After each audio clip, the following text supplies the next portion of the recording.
আসসালামু আলাইকুম, সবাই কেমন আছেন?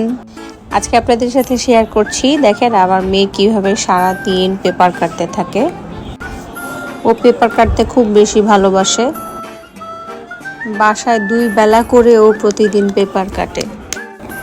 আমি প্রথম বাচ্চাকে কখনোই সিজার ধরতে দিতাম না। আমি অনেক ভয় পেতাম, ভাবতাম যে বাচ্চা হাত কেটে ফেলবে বা ও কোনো ধরনের ইনজুরিতে পড়ে যাবে। বাট আমার সেকেন্ড চাইল্ডকে আমি কখনো নিষেধ করিনি। আমি দেখলাম যে মাশাআল্লাহ ও বেশ ভালোই কাটাকাটিতে এখন এক্সপার্ট হয়ে গেছে।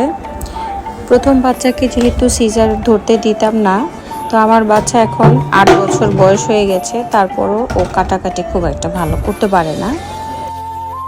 আমার মেয়ে যখন প্রথম সিজার দিয়ে কাটাকাটি করতো, তখন ও প্রায় ওর চুল কেটে ফেলতো, কখনো কখনো ওর ভাইয়ের চুল কেটে ফেলতো এবং কখনো কখনো আমার পেছনে ঘুরতো আমার চুল কাটার জন্য।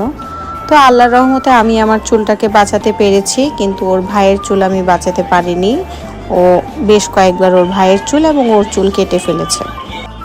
ও জামা কেটেছে, আমার জামা কেটেছে, ওর ড্রেস কেটেছে, বাট মাশাআল্লাহ এখন আর ও এসব করে না।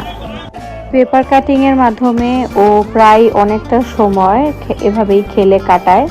এতে ডিভাইসের প্রতি যে অ্যাডিকশনটা, এটা কিছুটা কম হয় আমি মনে করি। সবাই ভালো থাকবেন। আল্লাহ হাফেজ।